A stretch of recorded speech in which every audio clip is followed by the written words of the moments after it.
Olá, você está na TV Otimista. Eu sou Erivaldo Carvalho, este é o programa Política.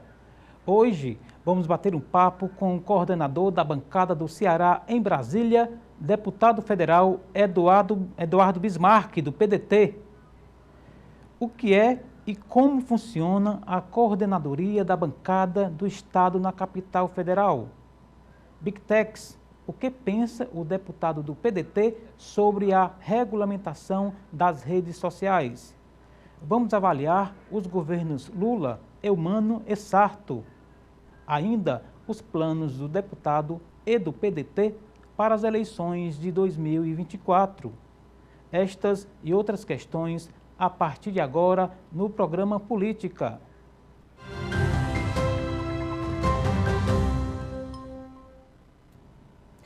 Eduardo Bismarck é advogado, filho de político. O convidado está no segundo mandato de deputado federal.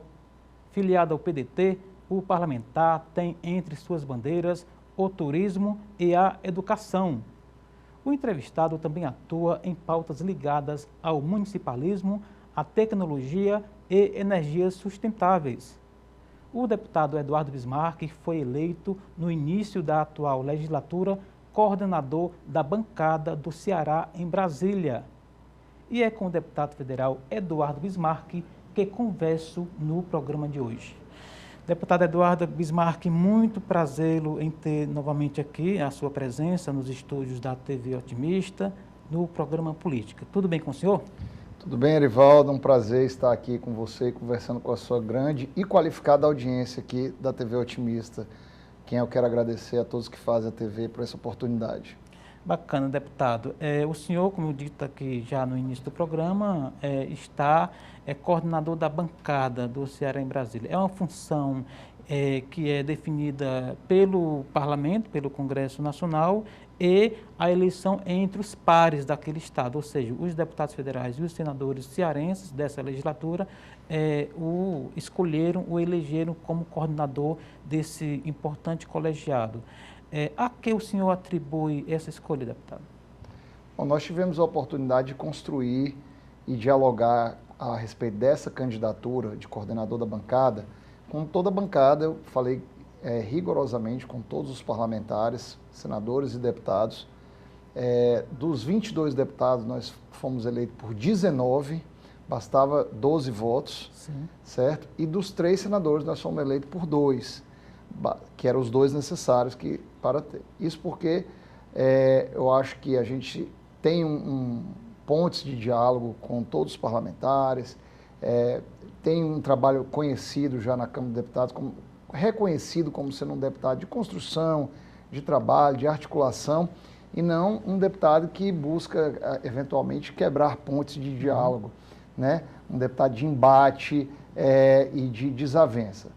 Eu acho que isso contribuiu para que o nosso nome fosse escolhido para coordenar a bancada, ou seja, tratar daquilo que os deputados têm como mais importante, que é a organização das emendas de bancada, daquilo que vem para o Ceará. Então, o que é importante para o mandato do deputado, além do parlamento, além do microfone, da possibilidade de fala ali, do voto, que é, vamos dizer, o poder que o deputado tem.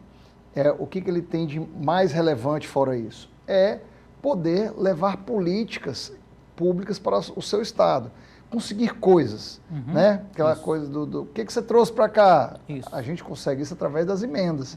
Então, esse é o papel do coordenador, é construir, dialogar, achar ali caminhos para poder trazer as emendas para o estado que contribuam com o crescimento do estado, das instituições que estão aqui, federais e dos municípios. É interessante isso que o senhor coloca, deputado, porque no vulgo popular, no conhecimento mais distanciado, é como se o coordenador da bancada fosse o coordenador dos deputados e dos senadores. E é mais do que isso, é uma ponte com o executivo, que é onde está o orçamento, onde está a política pública, quer dizer que é o representante da bancada do Congresso no poder executivo, do outro lado da Praça dos Três Poderes, que é onde a vida nacional acontece de fato. Quer dizer que é essa dimensão que a coordenadoria de uma bancada tem, não é isso? Justamente, por isso que me honra muito essa missão, assim, me honrou muito esses votos dos parlamentares de estarem confiando em mim, essa missão de dialogar com o Executivo. Isso. E aí, quando a gente fala de dialogar com o Executivo, não só o federal, que é muito bem colocado, porque é lá que nós conseguimos as emendas, mas também com o estadual aqui, através do governador Eumano, por ouvir dele e poder levar para a bancada quais são as demandas principais do governo do Estado. Isso. Né? O que a gente pode trazer que vai contribuir com o governo, quais são os interesses do governo do Estado. Porque o recurso de bancada, ele é um recurso muito grande, que cada Estado tem direito, mas além disso nós temos as extra-orçamentárias.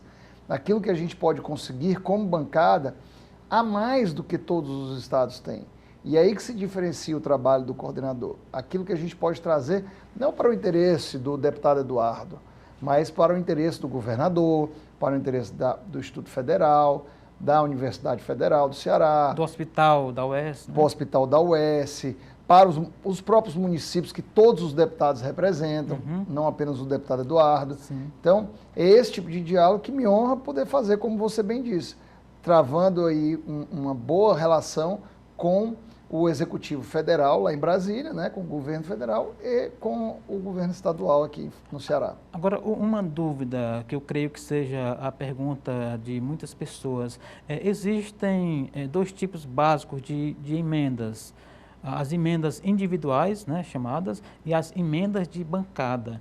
Elas chegam a se misturar na hora de um pleito? Como é que faz? Bom, isso aqui é emenda de bancada, vai para o governo do Estado. Isso aqui é uma emenda parlamentar individual, vai para as minhas bases. Funciona basicamente assim ou há uma dinâmica entre esses dois eixos orçamentários? A gente tenta construir esse diálogo exatamente como você colocou. A emenda individual, eu defendo que as emendas individuais a gente mande para os municípios que o nosso mandato represente. É um orçamento mais municipalista, inclusive as extras que eu consegui.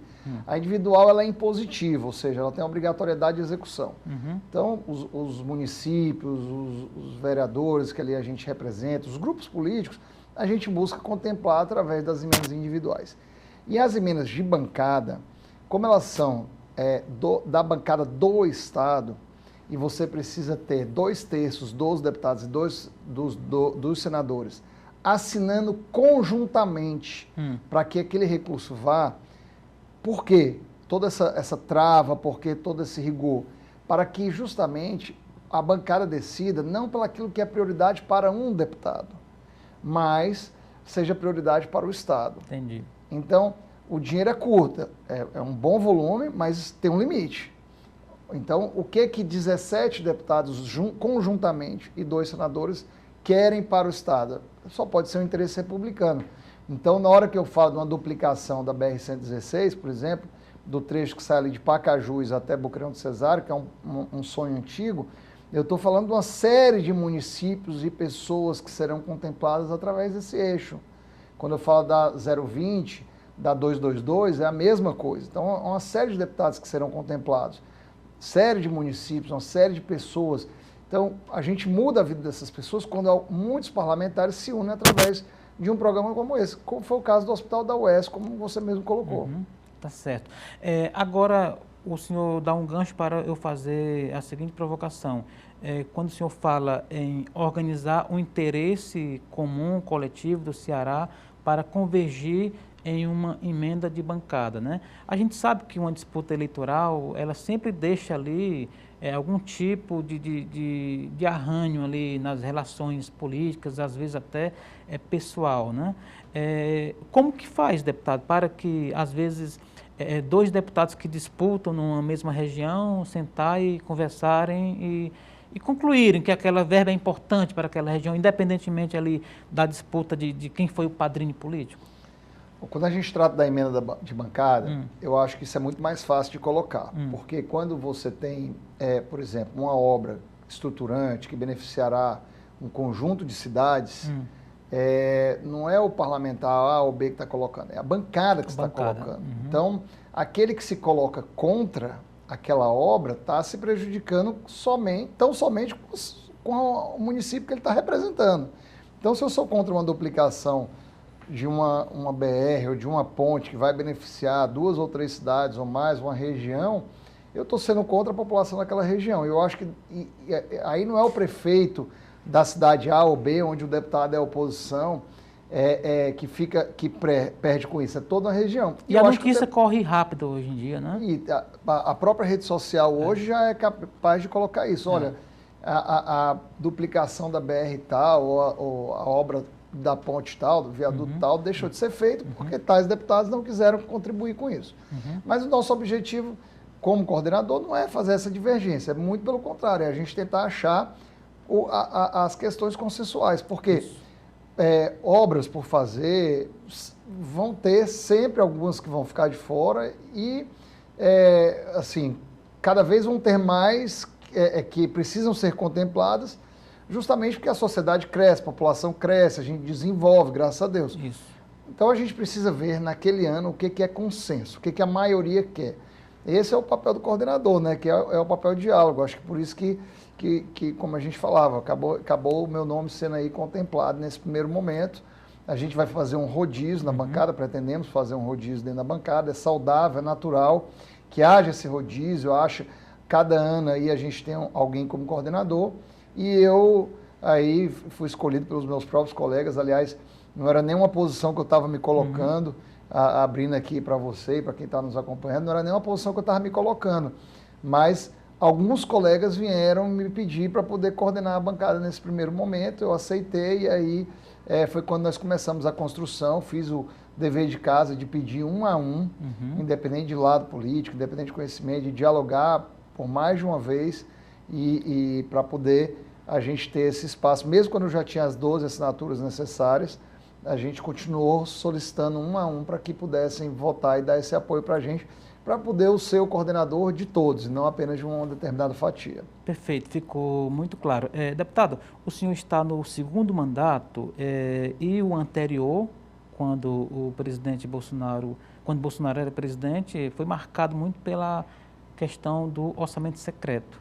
O Supremo deu uma decisão contra, o Congresso deu ali uma ajeitada, hoje o discurso oficial de que não há o orçamento secreto como existia na legislatura anterior, né? E o senhor coordena essa parte de ajudar a definir verbas, emendas, etc. A gente pode dizer hoje que o Congresso não trabalha mais com orçamento secreto?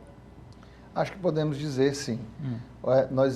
Tudo que é novo, às vezes precisa ser melhorado, né? Então essa inovação do orçamento do relator, da emenda do relator, que foi chamada aí pelo comum acordo aí de orçamento secreto, é porque faltava transparência, e foi esse o ponto que o STF se agarrou ali para fazer aquela decisão.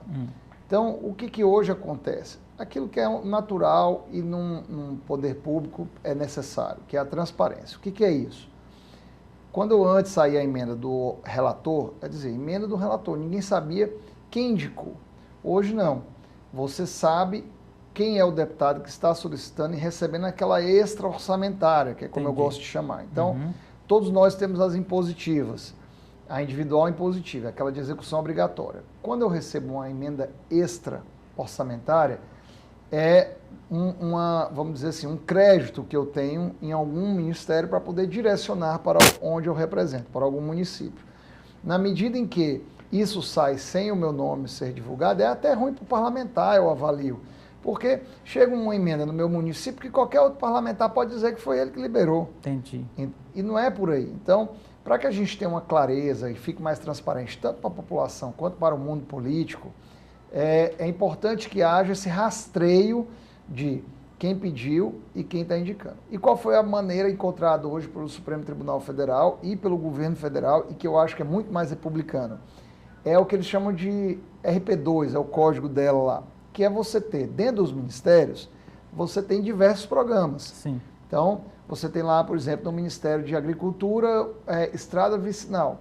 Se eu tenho uma liberação, por exemplo, o governo federal me dá lá 3 milhões dentro do Ministério da Agricultura, eu vou dizer em que programa eu quero e que cidade eu vou beneficiar. Aquilo sai como do Ministério, sabendo que foi o deputado Eduardo que conseguiu liberar. Volta mais ou menos como era antigamente, antes do orçamento secreto. Ou seja, a gente ia com o pires na mão no Ministério, tentando liberar as coisas. A vantagem agora é que, em vez de eu sair batendo em todas as portas, eu sei as portas que eu vou abrir, isso dá mais eficiência e garante melhor a liberação. Na avaliação geral, deputado, falando em orçamento secreto, se acredita o poder, um poder que eu diria acima da média do presidente da Câmara dos Deputados, Arthur Lira, ao controle, ou mais ou menos ali a condução do orçamento secreto, uma série de mecanismos que a própria presidência tem ali no seu poder, né? O senhor é da legislatura passada, acompanhou a votação de reeleição do presidente Lira. O senhor atribui o poder do presidente da casa ao orçamento secreto, a esse controle que ele ainda tenta ter no Congresso Nacional? Acho que o orçamento, primeiramente, ele é feito pelo próprio Congresso. Nós que fazemos o orçamento da União, que é votado e aprovado pelo Parlamento.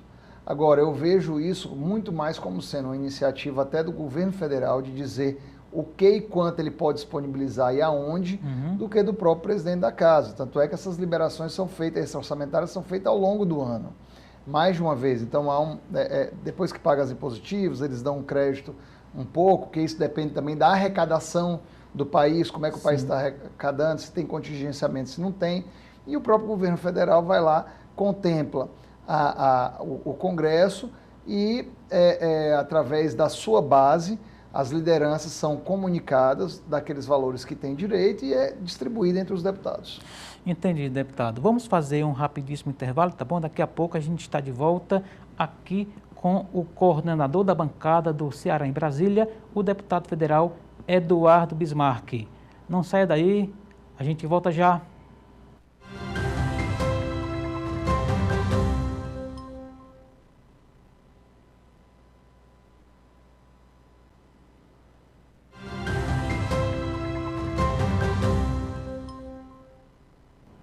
Estamos de volta para o segundo bloco do programa Política de hoje. Você está na TV Otimista, eu sou Erivaldo Carvalho. Aqui ao meu lado, o deputado federal Eduardo Bismarck, do PDT, que também é encontrado nas redes sociais. Como é que faz, deputado, para chegar até o senhor nas redes? Bom, queria convidar a todos que estão nos acompanhando também a aproveitar esse espaço, agradecer, Erivaldo, para poder nos seguir nas principais redes sociais. Nós temos lá nossas contas, através do Eduardo Bismarck, que é meu nome mesmo, parlamentar. Observar o Bismarck com RCK ao final, né?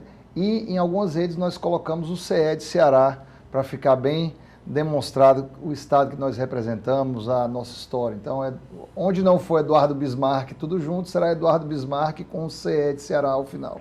O senhor acompanha pessoalmente as redes, gosta de um debate, recebe sugestão de alguma proposta de lei? Como é que faz essa dinâmica aí, deputado? Acompanho pessoalmente minhas redes sociais, isso é uma coisa que eu faço com muito gosto. Tudo que é postado lá passa por mim anteriormente. Acompanho as mensagens no direct, gosto muito do Twitter, de ler, de me atualizar por lá. E eu, agora mesmo, vindo para cá, vinha respondendo uma amiga minha de Russas, que quer ir lá para o São João de Aracati, conhecer o Zezé de Camargo e Luciano. Então, assim, gosto muito de atuar nas minhas redes sociais falando. E eu falava muito isso até na minha primeira campanha, acho que falei pouco na segunda, mas continua valendo. Falava assim, olha, para poder a gente fazer a boa política, e não a nova política, eu não gosto muito desse termo novo, mas a boa política, a gente precisa estar olhando olho no olho do nosso eleitor, precisa estar conversando, dialogando com as pessoas. E, através das redes sociais, a gente consegue se aproximar melhor do nosso público. Então, não tem que esperar, por exemplo, o eleitor da cidade de Russas, como eu falei, ou de Limoeiro do Norte, ou de qualquer outra cidade, a minha ida lá, né, para poder a gente encontrar, poder ter um evento para a pessoa vir falar comigo. Através das redes sociais, hoje a gente consegue dialogar melhor. E também nós temos um WhatsApp que é aberto, que é o DDD 85 981 20 12 14, que recebe muitas sugestões, muitas mensagens. Aí já não sou eu que acompanho o WhatsApp, mas tem lá uma pessoa que recebe, atende, me passa as principais informações e muitas vezes ali a gente está dando a resposta e informa também, através do nosso informativo, todos os nossos, as pessoas que estão lá cadastradas no nosso WhatsApp. Muito bem, deputado. A propósito de novas tecnologias, novas mídias, etc., Brasília está pautada, dentre outras coisas, pela polêmica envolvendo as big techs, redes sociais, etc. E o senhor é o militante da causa bem antes desse assunto ganhar a dimensão que ganhou. No olhar do senhor, veterano nessa estrada, esse debate vai para onde? A gente vai ter uma regulamentação, tem gente que chama lá a discussão de censura, tem outros que chamam de que é combate às fake news. Como é que está na avaliação essa polêmica lá em Brasília, deputado? Bom, eu acho que isso é um tema muito delicado. De fato, não há um consenso majoritário, porque é um tema extremamente delicado, na medida em que você tem aí dois vieses que a gente tem que olhar com muita calma. O primeiro dele é daquilo que é postado na rede social, o controle sobre aquilo que é postado. E o controle, em que sentido? Hoje não há controle nenhum, qualquer pessoa pode colocar alguma coisa lá, e aquilo que é mais polêmico, ou mais curioso, ou mais, vamos dizer assim... apelativo, né? Apelativo, acaba ganhando uma repercussão maior do que necessariamente aquilo que é mais factual, aquilo que é mais denso, aquilo que é mais trabalhado por jornalistas, né? Então, acho que isso é um primeiro ponto que a gente tem que olhar. Como é que a gente controla a disseminação das notícias, das más informações e as mentiras. Entendi. Certo? Então, isso é um primeiro ponto. O segundo ponto é a responsabilização daquilo ali que está na plataforma. É de quem coloca ou é vamos dizer, dos proprietários da plataforma? Hoje eu entendo que a inteligência artificial, ela tem condições de, através de termos e formas de escrever, de captar a maioria das coisas que não são boas para estar na rede social. O problema disso tudo está no cerne. A cerne da questão é quem controla o que é bom e ruim para a rede social. Quem controla o controlador, né? Quem controla o controlador. Então, esse é o cerne da questão. Inclusive, eu tive na OCDE, que é um organismo que tem a cooperação dos países em desenvolvimento, para ajuda, cooperação, e que o Brasil está buscando uma categoria de país membro. Eu sou representante no Parlamento, no Congresso, para dialogar com a OCDE, certo? Então, eu já estive lá algumas vezes, participei de alguns eventos online também, inclusive na pandemia, desde a legislatura passada. E nós tivemos um painel, dessa última vez que eu estive lá em março, de mais de 2 horas sobre esse tema. E não há ainda uma saída que seja a melhor de todas. Mas há saídas paliativas. E uma delas é justamente o próprio governo ter uma agência, uma espécie de agência, onde seriam depositados aquilo que é, com muita velocidade, né, aquilo que é informação falsa e aquilo que não é, e dali captadas o que podem ser, o que deve ser banido, censurado ou diminuído, vamos dizer, o alcance, o engajamento, né, que pelo algoritmo das Big Techs elas conseguem fazer isso. Qual que é o problema de quem está do outro lado? 2. Primeiro, algumas pessoas que eu assim, acredito que gostam de surfar nessa onda daquela informação enviesada e que dá polêmica e tal, reclamam muitas vezes de censura. Isso. Então, para mim, isso é um primeiro problema. Esse e tem muitos desses que se elegem colocando medo na população, que se elegem dando uma informação distorcida, dando um viés de interpretação diferenciado e tem um engajamento muito bom nas redes e muitos desses são contra a aprovação do projeto que permitiria esse controle, porque vai prejudicar eles próprios, não a sociedade, eles não estão olhando para isso. E segundo, há um sentimento aí de alguns grupos na sociedade de que quanto menos controle e quanto menos barreiras tiverem, melhor. Por quê? Porque são aqueles que gostam mesmo da coisa sem nenhuma organização social. Então, por exemplo, tem uns que dentro desse meio, aí você acha todo tipo. Tem gente que acredita que não tem que ter barreira, a Big Tech ela tem que sobrepor, por exemplo, aos países, né? Não tem que ter barreira de país nenhum, de país para nenhum outro. Então, por exemplo, o cara que está lá, dono da Big Tech, vamos dizer, muitas vezes ele quer que ele seja hegemônico ao país. Entendi. Tanto é que muitos não querem submeter a lei, por exemplo, do Brasil.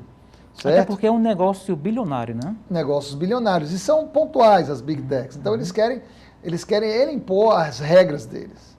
Né? Quando vem uma Big Tech dessa para o Brasil, o Facebook não quer submeter, muitas vezes, a regra. O Meta não quer submeter a regra, ou o AliExpress, alguma coisa nesse sentido. Então, nós temos que primeiro mostrar que há países soberanos e que têm regras. Então, esse eu acho que é uma primeira questão. E tem outros ainda que acham que, através dessas polêmicas, podem corroer na democracia e criar um Estado diferente. Né? Você destruir a democracia por dentro. Você, quando vai lá e fala mal do Congresso e faz uns atos como aconteceu no 8 de janeiro, você está prejudicando a democracia como um todo. Então, são essas pessoas que, nos debates do projeto da fake news, que eu vi majoritariamente contra. O senhor acha que houve engajamento para o dia 8 de janeiro, então? Acho que aconteceu em função também disso? Aquilo foi um movimento que pode até não ter sido orquestrado, mas ele foi construído no subconsciente das pessoas ao longo de anos e de meses depois que o presidente Bolsonaro perdeu a eleição. Então as pessoas estavam com a raiva dentro delas. E foi uma raiva que a gente viu ao longo dos 4 anos do governo Bolsonaro. As famílias se destruindo, os amigos brigando por conta de política. E muitos invasores, deputado, com o celular na mão, transmitindo, né, o que significa que teve ali uma coerência, né, entre a atuação nas redes, né, e o vandalismo nas sedes, né? Justamente. E quem estava gravando porque estava achando bonito. Você via que eles estavam comemorando, que sentaram na cadeira lá do presidente do STF. Acho que foi uma lógica meio medieval que eles utilizaram. Tipo, vamos invadir o castelo e tal. Acho que para poder mostrar quão limitado é a mentalidade dessas pessoas que estavam lá. Entendi. Deputado, a direita, extrema-direita, etc., é muito boa, para o bem ou para o mal, nas redes sociais. O senhor atribui algo do tipo a essa iniciativa do governo Lula em tentar dar um freio, regular, ou coisa que o valha? Não é porque eles sejam bons, é porque o engajamento, a forma como eles conseguem o engajamento é ruim, que é criando a polêmica, é a má informação, é a desinformação. A meia-verdade ali, né? E a meia-verdade e a mentira, né? Que é o que eles constroem para poder gerar a polêmica. Não é porque eles sejam bons ou que tenham engajamento. É porque isso está prejudicando a nossa sociedade. A relação entre as pessoas, a relação entre as famílias, que eles tanto falam que vão defender e que não estão defendendo nada, estão destruindo, entendeu? Tem vários exemplos, acho que não precisa a gente entrar aqui, mas tem vários exemplos. Estão destruindo a democracia, que é o que querem para poder deixar o todo-poderoso lá, que eles acham, com mais poder. Então, eles querem destruir mesmo a informação, a democracia. E aí, só fazer um parênteses para poder fechar essa questão do PL da fake news, eu acho que se o PL da fake news tivesse ficado mais nessas linhas aí de atuação, teria sido mais fácil de aprovar. O problema é que enxertaram muita coisa no PL das fake news que não era tão necessário aprovar agora, como o próprio direito autorais, como a monetização, tudo mais. Eu acho que isso acabou prejudicando a aprovação do projeto. Acho que a gente precisa ter um certo controle, tem que buscar um meio termo. E no meu projeto da inteligência artificial, que foi aprovado na Câmara e foi para o Senado, eu botei muito isso claramente, que a gente tem que buscar um meio termo na questão das regulamentação da internet de uma maneira geral, qualquer coisa que você vai regulamentar. E qual é esse meio termo? É você não atrapalhar que elas possam se desenvolver, você deixar que elas continuem investindo, desenvolvendo, mas também não deixar a liberdade generalizada, que do jeito que está hoje na rede social, está mais para libertinagem do que para liberdade. Entendi. Deputado, o senhor é advogado por formação e atuação antes de conquistar o mandato de deputado federal. E nessa discussão, quem defende que fique mais ou menos do jeito que está, diz que o direito, a justiça brasileira já tem mecanismo de identificação e punição de quem passar do ponto nas redes sociais. Eu lhe pergunto, o direito brasileiro, a justiça brasileira, do jeito que está, ela consegue alcançar os desmandos nas redes para não se precisar censurar ou coisa que o valha em relação às big techs, ou precisaríamos dessa legislação para dar uma espécie de atualizada, né, um upgrade, né, nas leis nacionais? Acho que a justiça ela é muito reativa e a cooperação que já existe entre, por exemplo, o Ministério da Justiça e as Big Techs, que também existe, ela é limitada em algumas questões. Polícia Federal também? Polícia Federal, quando for Ministério da Justiça, Polícia Federal. Sim. Ela já é limitada em alguns pontos. Então, por exemplo, o que eu quero dizer com isso? A justiça ela é reativa. Quando você tem algum problema na rede social, você tem que entrar na justiça para poder garantir que aquilo seja retirado. Só que entre você dar a entrada e sair a decisão, o estrago já está feito. Esse é o problema. A gente precisa de uma agilidade muito maior, certo? E precisa de uma punição muito maior para quem faz uma disseminação. Para que a pessoa, previamente, pense duas vezes antes de fazer algum ato desse. Então, esse é o primeiro problema. E a cooperação entre a Polícia Federal, como você bem colocou, e os organismos de controle com as Big Techs, ela está muito voltada ali para questões investigativas. Então, você desconstruir uma rede de pedofilia, você desconstruir uma rede de tráfico de drogas, de arma, ou uma investigação de, às vezes, organizações criminosas que estão ali postando diariamente. Então, ele é um trabalho longo prazo. Mais robusto, né? Mais robusto, é um trabalho de identificação, mas, enquanto isso, o crime está acontecendo. Entendi. Então, acho que tem que continuar todos os dois. Mas nós podemos dar mecanismos mais eficazes que as próprias redes sociais, através da preocupação com a responsabilidade deles, certo? Que é o dever de cautela, através da preocupação com a responsabilização que eles podem ter, certo? Eles começam, através da inteligência artificial, retirar algumas questões que estão gerando um engajamento negativo. Por exemplo, se eles tivessem agido no 8 de janeiro com muita velocidade, eles tinham diminuído o engajamento, provavelmente algumas pessoas teriam sido desestimuladas a estar lá. Então, acho que tem que ter esse dever de responsabilização. Se você falar aqui, Erivaldo, alguma coisa que seja uma fake news ou você ataque a honra de alguém e, eventualmente, aqui for processado, a TV é responsabilizada junto. Isso não acontece nas plataformas. Entendi.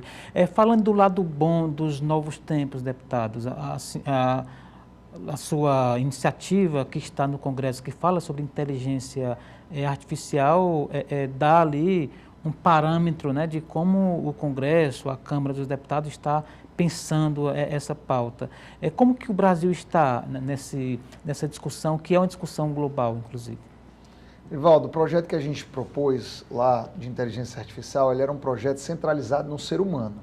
A grande polêmica hoje, mundial, é essa preocupação, o que a inteligência artificial pode fazer com a humanidade, o que ela pode atrapalhar no nosso desenvolvimento. O que ela pode atrapalhar para que os humanos continuem se relacionando de maneira positiva, se desenvolvendo, estudando, avançando na medicina, uma série de questões que a gente pode desenvolver e que é bom para a humanidade.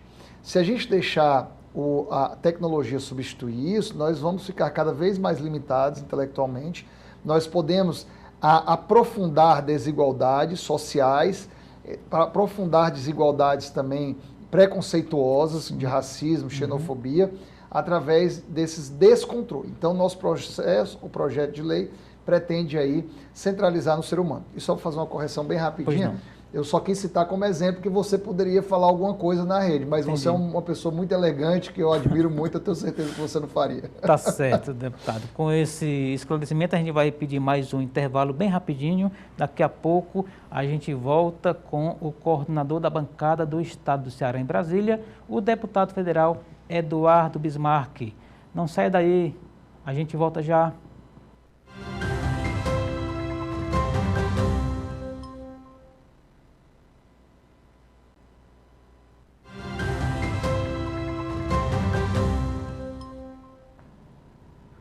Estamos de volta para o terceiro e último bloco do programa Política de hoje. Estou aqui com o deputado federal Eduardo Bismarck, que hoje nos brinda com a presença aqui no programa Política da TV Otimista. E também está nas redes sociais. Como é que faz? Nas redes sociais, principais redes, Eduardo Bismarck, algumas só Eduardo Bismarck, outras com CE de Ceará ao final, depois do nome, Eduardo Bismarck CE. O senhor também falou no bloco anterior sobre um número de zap que chega até o senhor, as mensagens, né? Que Isso, leva. o DDD 85 981 20 1214. Muito bem. Falando de política aqui do Ceará, da nossa terrinha, deputado, o senhor é filiado ao PDT, etc., é um dos grandes nomes. Como é que está o partido em nível de Ceará? Depois a gente especifica aqui algumas questões. Bom, o PDT é um partido muito grande, o maior partido do Estado, é um partido que conta com diversas lideranças de alto nível, como o nosso senador Cid Gomes, e tem, como todo partido grande, alas que divergem dentro do partido. Só que, na última eleição, nós tivemos um aprofundamento da divergência dessas alas. Então, eu acho que passada a eleição, o momento é de reconstrução. Né? Muito já foi reconstruído, alguma coisa ainda está por ser dialogado, mas eu acho que claro que extralino hoje que há divergências dentro do partido e arestas que precisam ser reparadas. Essa aresta, essa cisão vai impactar no processo eleitoral do ano que vem? O PDT, inclusive, tem o maior número de prefeitos, né? Nós somos o maior partido porque temos o maior número de prefeitos, isso, de deputados federais, de parlamentares federais, também, de deputados estaduais e, portanto, talvez o maior número de vereadores também, imagino eu, no estado inteiro. Eu acho que a eleição municipal do ano que vem, ela será um divisor de águas e ela tem tudo para ser a forma como o PDT vai ser reconstruída aqui no estado, certo? Porque é através do voto popular que se ganha representatividade. E será visto nas urnas aquele que terá uma aprovação popular. E a gente pode sair menor ou maior a depender de como a gente construa esse diálogo dentro do partido, certo? E só tem esse o caminho. A política nossa do Brasil é representativa, a gente representa através do voto. Então, a eleição municipal, e aí a gente tem que falar de Fortaleza, mas também de 183 municípios que estão no interior do estado, ela pode servir a campanha une. A boa verdade é essa. A campanha une pessoas em torno de projetos, pessoas que estavam distantes em torno de um novo projeto. Então, o objetivo nosso é o quê? É unir de novo o PDT em torno de um projeto, não só em Fortaleza, mas nos 183 municípios. O Brasil saiu polarizado e segue polarizado em Brasília, em termos nacionais. Existe aí uma pauta que divide gregos e troianos, digamos assim. Essa divisão, que é um pouco antipolítica, né? Já que a política, como o senhor fala, ela existe para convergir, né? Vai chegar a campanha eleitoral do ano que vem ou teremos uma eleição, uma campanha mais voltada para a vida real? Acho que essa polarização que hoje está em Brasília e está em boa parte do país, ela se demonstrou aqui na última eleição como não sendo assim tão polarizada aqui no Ceará. Então nós temos uma corrente majoritária aqui, ficou muito evidente isso, que deu a oportunidade para o presidente Lula voltar ao poder. Então eu vejo que aqui no Ceará existem alguns representantes que têm maioria desse eleitorado, mas esse eleitorado que polariza no restante do Brasil, e aí você pode ver o exemplo do Congresso, que está polarizado, sim, né? Esse público aqui no Ceará, ele é menor, ele é minoritário, entendi, numa diferença muito maior do que em outros estados do Brasil. Entendi. Aproveitando que o senhor citou aí os vários níveis de poder, de governo, uma rápida avaliação sobre o governo Lula, o governo Eumano e o governo Sarto, por favor. Acho que o governo Lula está precisando se encontrar ainda em alguns aspectos de articulação política, mas é um governo que tem tudo para dar certo.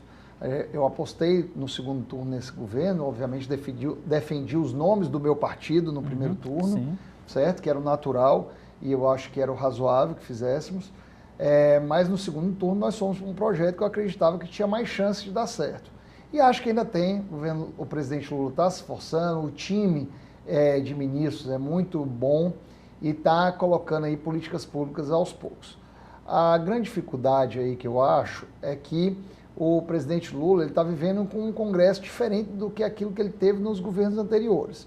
Então ele precisa dar uma reforçada maior ainda na articulação política. É natural que os deputados que são da base, que chegaram no primeiro momento, ou ainda antes do resultado eleitoral, queiram ser prestigiados de uma forma diferente dos outros que são oposição. Não dá para um deputado de oposição ser prestigiado como um deputado da base da mesma forma. Quando eu falo prestígio, ele quer um acordo, ele quer que o governo não fale, por exemplo, como coisa simples, que é um ministro de Estado vir aqui ao Ceará sem que os outros parlamentares sejam avisados e convidados para o evento. E é uma queixa em todo o Brasil, né? É uma queixa em todo o Brasil. Eu, como coordenador da bancada, estive na semana passada, tanto com o ministro Padilha, que é o da Secretaria de Relações Institucionais, portanto, quem faz a articulação política, como com o próprio presidente Arthur Lira, num fórum de coordenadores que nós estamos montando, e a queixa de coordenadores, mesmo que são do PT em outros estados, ou seja, o partido do presidente, é disso, é que, o ministro de Estado vai ao nosso estado e a gente toma conhecimento pela rede social sem sequer saber antes ou ser convidado para um programa, para uma visita, entendeu? Então, isso é muito danoso para as relações do Congresso. Não vale lembrar só na hora de pedir voto para um projeto, né? E nem na hora de pedir o voto lá no painel, na Câmara dos Deputados, na hora que a gente precisa votar lá no projeto. Então, a gente precisa ter vamos dizer, esse prestígio do parlamentar, certo? Porque o deputado que é da oposição, ele vai naturalmente fazer o discurso dele, não votar nas pautas polêmicas, tudo. E o deputado que é da base, às vezes, quando precisa votar numa pauta polêmica e ajudar o governo, ele precisa ter, pelo menos, um respaldo para a população, para o público dele entender que ele está ali relacionado ao governo e que no futuro aquilo pode ser bom para mudar a realidade das pessoas. Entendi. Então, acho que peca nisso, mas eu acho que tem grande chance, eu continuo acreditando que vai dar certo e vou colaborar com o governo por acreditar que esse projeto é o melhor projeto nesse momento. Entendi. Deputado, além de o senhor coordenar a bancada em Brasília, nós temos o deputado federal André Figueiredo, que hoje preside nacionalmente, de forma interina, o PDT, e temos o deputado José Guimarães na liderança do governo na Câmara e o senador licenciado Camilo no Ministério da Educação. Colocando aqui esses quatro em ênfase, o senhor diria que o Ceará está bem representado nessa cota de poder lá em Brasília como um todo? Aí eu estou colocando o governo e o Congresso Nacional. Acho que sim. Para o tamanho do Ceará, né? Eu acho que o Ceará tem um privilégio de ter grandes líderes aqui, de ter boa representatividade. Acho que o estado do Ceará ele é reconhecido nacionalmente por outros políticos, outros estados, pelo seu refinamento político, de ter não só o refinamento dos políticos em termos de terem conceitos ideológicos e serem bons defensores daquilo que acreditam, mas principalmente pela sua população ter uma politização muito forte e um debate político muito forte dentro da sociedade mesmo. Né? E quando eu falo disso, eu falo de Fortaleza, estou falando dos outros municípios também, todo mundo fala muito de política no interior. Então, nós somos reconhecidos por isso. O André tem feito um excelente trabalho na liderança da Câmara dos Deputados, lá na bancada do PDT, com deputados novos que nós temos lá, e entregando os votos que o governo precisa, mesmo diante da divergência, da reclamação de muitos dentro da bancada, por falta de atenção do governo federal. E ele tem se construído isso, dialogado, eu acho que tem sido muito importante nesse momento, lá em Brasília.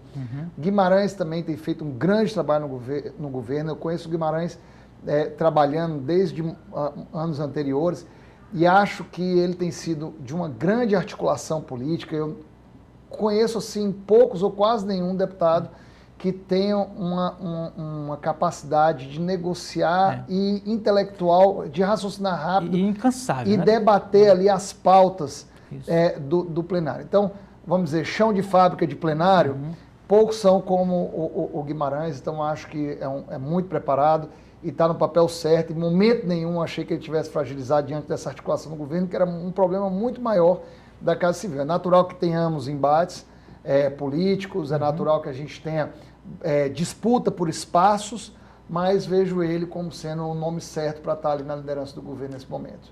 Temos o nosso ministro Camilo, que hoje é o maior líder que esse estado tem, reconhecidamente, pessoa querida, uma pessoa que todos gostam e que fez um trabalho, liderou muito bem na época da pandemia, liderou muito bem nas crises que nós tivemos da polícia aqui, e foi aí um nome muito forte na condução da última eleição. Soube ouvir no segundo turno aqueles que não caminharam com o governador Eumano no momento, quais eram as queixas, e agora vem no Ministério fazendo um grande trabalho, é o queridinho do presidente Lula, ninguém pode negar isso, hoje o queridinho dele é o ministro Camilo, e está sabendo conduzir aí todas as forças que estão sob o arco dele de aliança aqui nesse estado, de uma maneira muito, vamos dizer assim, cordial, republicana. Tenho certeza que fará um grande trabalho no Ministério e também politicamente aqui. Eu acho que Mano de Freitas. É o Mano. Não, mas é porque o quarto é o senhor, né? Porque eu considerei o quarteto ali, né? Porque o senhor coordenando a bancada também tem aí uma aparição, né? Acima da média, né? Eu estou no meu segundo mandato, indo para o segundo mandato, eu acho que eu tenho uma longa estrada ainda pela frente. Eu sempre fui um apaixonado por política, desde a minha infância, sempre quis estar num cargo de representatividade e tive a oportunidade de ser deputado federal, que já é uma coisa muito grande. Estou agora indo para o segundo mandato. Então, acho que eu tenho uma estrada longa ainda pela frente como deputado, aí temos esses 4 anos. Quero, obviamente, como político, buscar outros espaços no futuro, mas hoje minha missão, acho que como deputado e como representante do Estado, é muito mais observar os nossos líderes, o senador Cid Gomes, observar o nosso ministro Camilo, observar o nosso governador Eumano, o que eles estão fazendo, o que eles estão fazendo para contribuir para o Estado, ser essa pessoa de diálogo que eu acho importante, pessoa que ouve a sociedade, me esforço para poder fazer isso da melhor forma possível e também uma pessoa que tem espírito público. Eu acho que essa a condição que eu vejo maior que coincide com todos eles é o espírito público. Perfeito. Para a gente não ficar devendo, uma rapidíssima avaliação, um comentário sobre o governo Eumano e também sobre o prefeito da capital, José Sarto, por favor. Na minha humilde avaliação, quem sou eu para falar de duas lideranças com história de política muito grande, mas o que eu vejo? Eu vejo que o governador Eumano também está conduzindo o governo muito bem, ele já conta com a condição diferente do presidente Lula de ter uma base consolidada aqui, já da época do governo Camilo, que se renovou agora na Assembleia, e ele tem tudo para poder fazer um grande governo. Já está aí construindo muitas pontes, já está dialogando, é uma pessoa extremamente carismática, sensata, está se demonstrando ser um grande governador. Acho que fará um excelente trabalho, tem tudo para isso, tendo a parceria com o governador Lula e uma Assembleia favorável, favorável a ele. Portanto, estou muito confiante e ele sabe que pode contar comigo no Congresso Nacional e como coordenador da bancada. O Sarto, é inegável que há uma crítica ao prefeito, certo? Que foi construída ao longo desses 3 anos. O prefeito Sarto tem ainda 1 ano pela frente para poder construir mais pontes, para poder se demonstrar ser um grande prefeito. Não há, você veja assim, por mais que haja essa crítica às vezes, mas não há uma diferença muito grande da prefeitura atualmente para aquilo que nós vivíamos antes dele ser prefeito. Certo? A prefeitura é mais ou menos a mesma coisa. A cidade, querendo ou não, está bem organizada. Certo? Agora, acho que ele tem condição agora, com o empréstimo que ele está fazendo, com investimentos, emenda que nós mesmos colocamos, não só eu, mas outros deputados, quando eu falo nós, daqui em Fortaleza, de crescer ainda muito mais, resgatar a popularidade dele e ser candidato. Por isso que eu acho que essa antecipação do debate da candidatura da sucessão agora, eu acho antecipar demais, para qualquer município, não só para Fortaleza. Porém, nós precisamos avaliar se a situação que ele se encontra hoje e o desejo dele em julho do ano que vem é de continuar na prefeitura, se é esse o embate que nós vamos ter que fazer. Eu já vejo que, se não tivermos como reconstruir essas pontes, nós precisaremos ter um outro nome de consenso dentro do PDT para poder apoiar esse seu candidato. Então, isso é um debate de julho do ano que vem, não de agora. Ele está no mandato, ele tem o direito e deve fazer tudo para poder reconstruir a sua popularidade e colocar aí o seu nome para ser candidato. Certo. Deputado, estamos finalizando o programa, temos aí coisa de 1 minuto e meio. E temos dois assuntos que eu queria que o senhor ainda comentasse. O senhor vai escolher um dos dois. O seu irmão deputado estadual ou a gestão de Aracati? O Guilherme está sendo um grande deputado. Escolheu o Guilherme. Né? Foi rapidamente se encontrou ali dentro do Legislativo. Acho que ele estava no Executivo há muito tempo, voltado ali para as questões de Aracati, que está fazendo uma grande gestão, está sendo um grande município, mudou a estrutura nesses 6 anos e vai continuar mudando nos próximos 2 aí, que o prefeito Bismarck ainda está à frente. E o Guilherme vivia muito aquele cotidiano de Aracati, tendo organizado os carnavais, tendo organizado os festivais gastronômicos, tendo organizado a campanha de vacinação e está na frente da Casa Civil. Aí, de repente, ele entra para o Legislativo, e eu espero que ele fique lá durante muito tempo, depois que tomou posse, e tem se colocado como um grande deputado, discursando, participando dos momentos com o governador Almano, participando das homenagens, das sessões solenes e deliberativas lá na Assembleia. Portanto, ao lado do presidente Evandro Leitão, ao lado do deputado Osmar Baquiche, portanto, eu acho que o Guilherme tem um grande trabalho para entregar pelo Ceará pelos próximos anos. Perfeito. Vamos concluir agradecendo a sua presença. Boa sorte, parabéns aí pela caminhada, as suas rápidas despedidas. Pode lembrar mais uma vez as redes sociais. Obrigado, Erivaldo, mais uma vez pelo convite. Me sinto em casa aqui na TV Otimista. Venho sempre que for convidado. Quero convidar você que está nos acompanhando para poder achar meu nome lá, Eduardo Bismarck, nas redes sociais, passar a acompanhar o nosso trabalho, conhecer de perto, porque através das redes sociais a gente também faz a nossa prestação de contas do nosso trabalho, que não é só daqueles que nos ajudaram a chegar a deputado federal, mas de todos os cearenses. Muito obrigado. Muito obrigado. A gente agradece mais uma vez. E assim chegamos ao final da edição de hoje do programa Política. A todos o nosso muito obrigado pela companhia. Até o nosso próximo encontro. Forte abraço.